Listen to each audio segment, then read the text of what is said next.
Assalamualaikum warahmatullahi wabarakatuh, teman-teman semuanya. Di era seperti sekarang ini tentunya juga banyak sekali teman-teman kita yang mulai menggagas bisnis di dunia digital, terutama mungkin di bidang startup ya.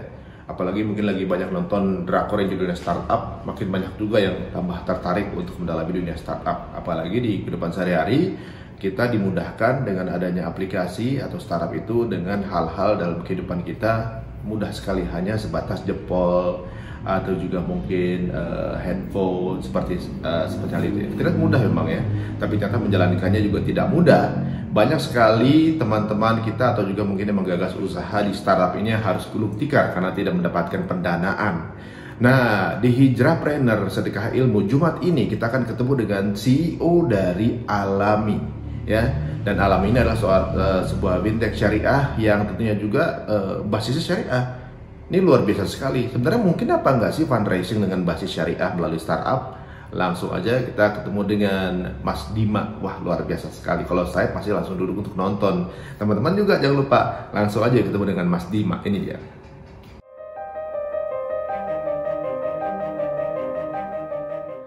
Ya, terima kasih Mas Ari atas introduction-nya.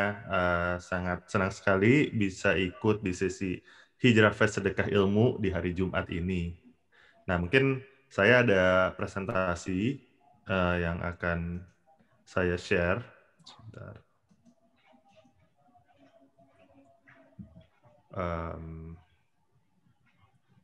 Apakah sudah belum ya? Sebentar. Kelihatan sih. Oke, harusnya sudah terlihat ya.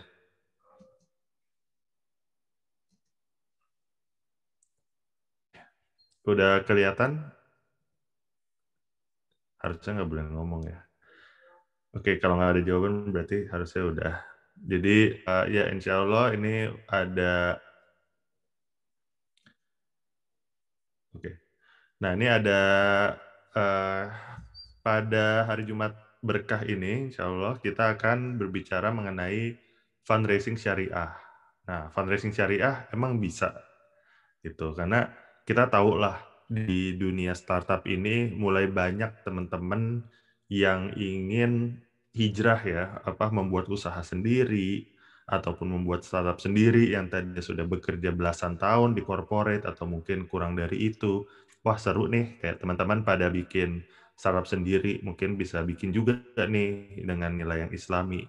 Cuman sering kepentok kan, begitu kita mau fundraising, kayaknya susah ya untuk fundraising secara syariah, gimana sih caranya? Nih. Nah ini di sini di cover sini bisa kelihatan tuh kan, satu ada lama, satu ada kayak ini ya, perempuan ya. Jadi ini anggapannya startup founder sama venture capitalist gitu. Kadang-kadang most of the time mereka ngomongnya bahasa yang berbeda gitu. Jadi suka nggak ketemu. Nah, mudah-mudahan dengan teman-teman ikutan dengan sesi ini bisa lebih familiar apa sih venture capital itu, kenapa sih kita perlu, dan gimana caranya supaya bisa raise funding secara syariah. Nah, yuk kita mulai. Oke, kita mulai dengan pertanyaannya mengapa.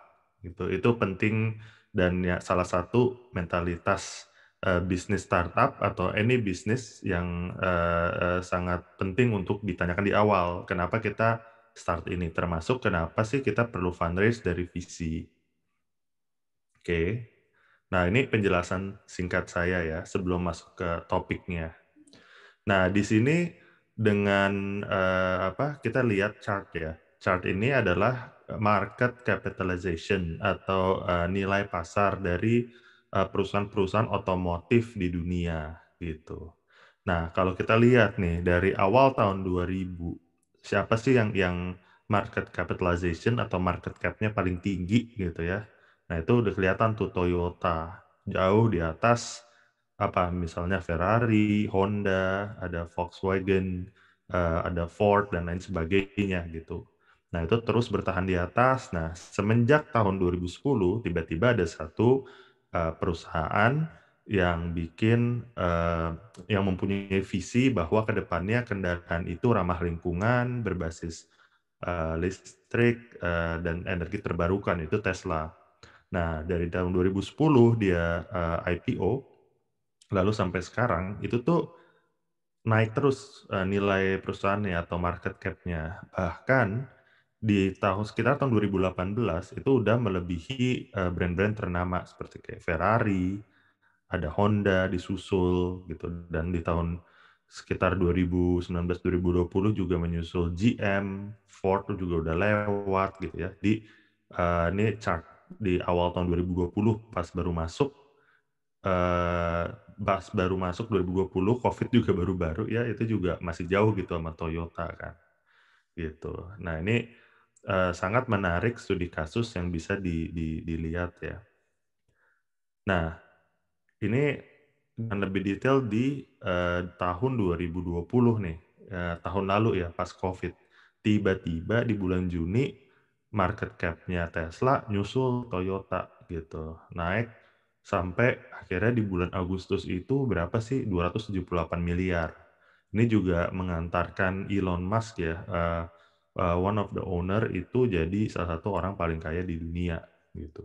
Dan per data terakhir itu tuh sekarang value-nya udah 700 miliar gitu. Jadi beberapa brand-brand ternama yang kita juga kendarai gitu ya, Toyota, Honda, Ford dan lain sebagainya, itu tuh digabung-gabung juga masih kalah value-nya sama Tesla. Banyak yang bilang nih overvalue atau apa, tapi ini sebenarnya ekspektasi bahwa ke depannya inovasi ini akan semakin bernilai gitu. Dan investor pengen masuk lebih cepat supaya bisa realize the value early gitu. Nah, di balik kesuksesan Tesla ini, sebenarnya di belakangnya tuh siapa sih gitu kan. Jadi Tesla itu for your information, dia itu sebenarnya baru profitable tahun 2020. Sebelumnya mereka loss making. Nah, gimana caranya ada company yang loss making itu bisa nyusul gitu kan. Nah, itu karena dia disokong oleh beberapa fund atau venture capital. Ada DFJ Growth, DBL Partners, SDL Ventures, Valor, dan tentunya ya Elon Musk. Jadi Elon Musk itu sebenarnya dia bukan founder Tesla ya, tapi dia salah satu investor awal yang mana sekarang dia itu yang control the company dengan kepemilikan paling besar sekitar 20%. Jadi sebenarnya dia investor juga gitu, dan ada visinya sendiri gitu. Nah, itu salah satu contoh use case kenapa tiba-tiba perusahaan yang baru ya 2010 IPO tiba-tiba bisa value-nya kok jauh ngalahin yang perusahaan-perusahaan yang udah ada gitu. Siapa sih yang bisa bantu? Nah, ini beberapa venture capital ini gitu. Lalu kita juga lihat ya kalau di tahun 1999 itu kebanyakan didominasi top market cap itu masih ada GE, Exxon, masih ada Walmart ya kan. Walaupun udah ada beberapa perusahaan teknologi, tapi perusahaan teknologinya pun juga masih teknologi hardware gitu. Kayak misalnya Nokia, Intel lebih ke software tapi tetap belum yang menggunakan social gitu. Cisco juga masih security, Microsoft juga SaaS. Nah, begitu 2019 ya kita tahu ya ada Amazon di situ, ada Apple, Facebook dan lain sebagainya gitu. Jadi memang perkembangannya juga ya sangat cepat. Jadi semuanya serba perusahaan yang besarnya cepat itu berbasis teknologi karena bisa nge-scale dengan mudah. Nah, ini udah menarik nih ya. Jadi kita semua bisa sepakat di sini bahwa ke depannya perusahaan yang berbau teknologi itu bisa berkembang jauh lebih cepat dan success story-nya tuh sudah terlihat di market even di US ataupun di China dan di berbagai benua lah, termasuk mungkin juga di Indonesia kita kenal beberapa nama. Nah, pertanyaan berikutnya, ada nggak sih yang syariah gitu kan dari sisi startup sendiri, ekosistemnya, venture capitalnya, investornya nih buat teman-teman yang masih muda ya ataupun yang udah nggak muda tapi berjiwa muda majuin ekonomi syariah gitu di era teknologi ini. Nah, ekosistem ekonomi syariah digital. Nah, di sini ada startup bisnis yang berkembang fokus ke masyarakat muslim. Salah satunya Alami, ini lending peer-to-peer lending di Indonesia yang berakar syariah. Lalu juga kita juga sempat kenal ada hijab, marketplace fashion untuk hijab, ada Amanah mirip Alami juga, ada Wahed dari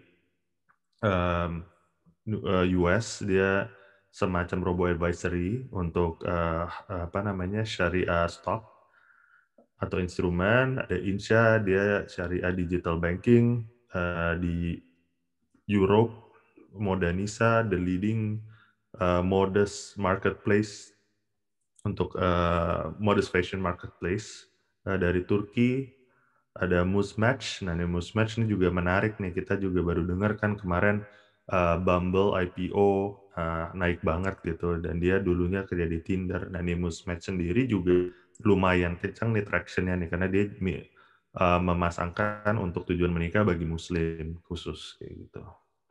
Terus juga di Indonesia ada Evermost, itu direct to consumer, fokus ke barang-barang yang dekat kaitannya sama Muslim market. Nah, sedangkan visi atau investor institusi yang syariah dan aktif itu apa aja sih, gitu kan? Setelah pencarian dan berdasarkan observasi, belum ada sih yang levelnya itu yang syariah, dia klaim syariah dan aktif di market dan mempunyai success story ya, sampai udah ada yang exit atau dia invest di perusahaan startup yang lagi kenceng, itu belum ada yang benar-benar top of mind lah gitu ya. Mungkin ada yang private tapi setahu saya belum banyak dan bahkan belum ada gitu. Nah, terus kebetulan saya dari Alami dan kita juga sudah fundraise dengan cara yang syariah. Nah, ini evolusi ya, Alami sedikit gitu ya.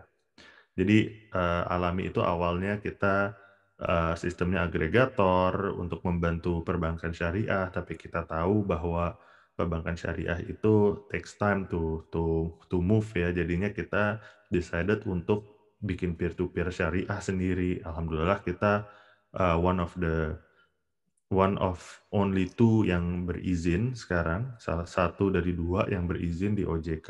Jadi kita dapat license OJK itu di bulan Mei 2020, pas lagi zamannya lockdown tuh.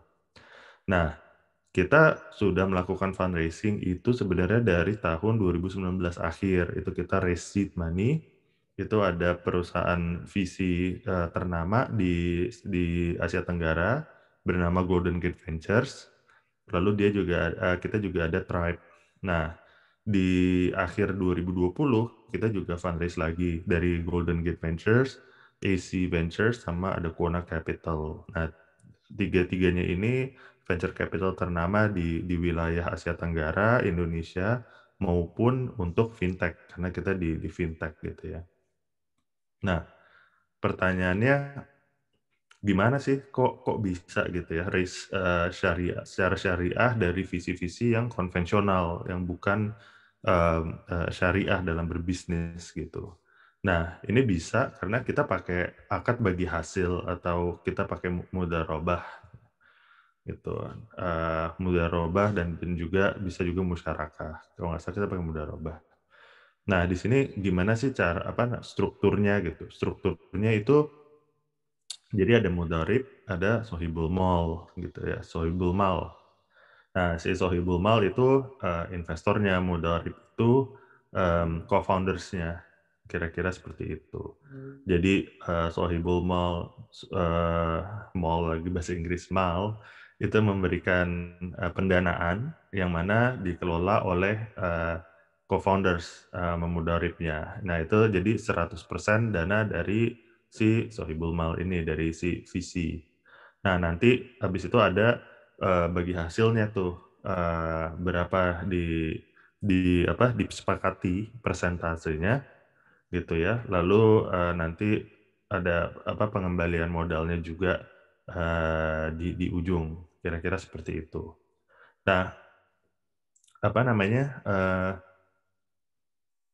Ini sebenarnya mirip dengan equity investment biasa kan gitu.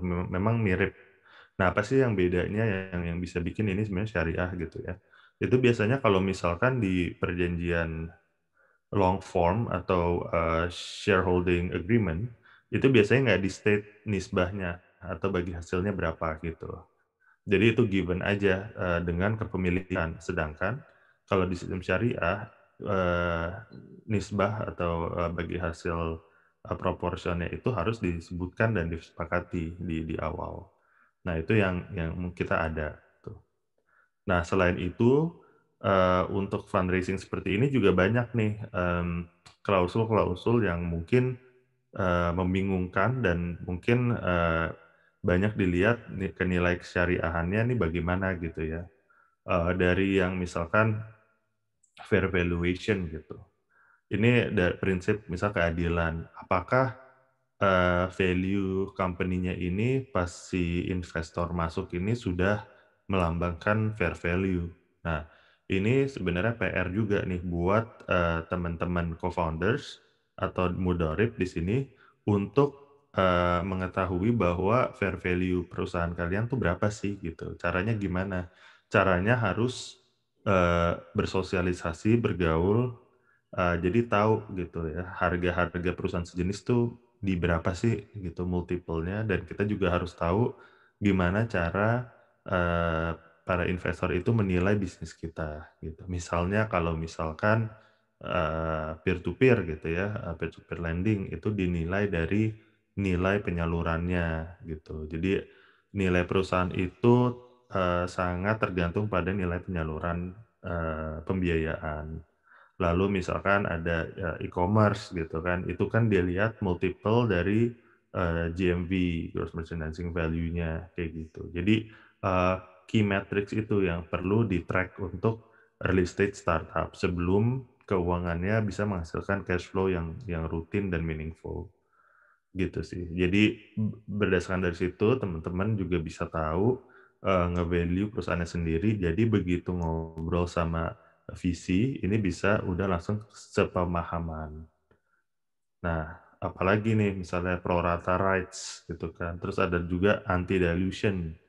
Nah ini tuh, eee, kan kalau misalkan, apa namanya, berbisnis gitu ya, berpartner, syirkah, itu kan harusnya hak-haknya sama ya, tapi kok di sini ada yang beda-beda. Misalkan ada hak lebih bagi si sahibul mal dalam sisi misalnya pro rata, misalnya mau, raise funding ke depannya lagi, ada tuh hak untuk si sahibul mal untuk, masuk secara untuk mempertahankan, kepemilikannya di berapa persen gitu.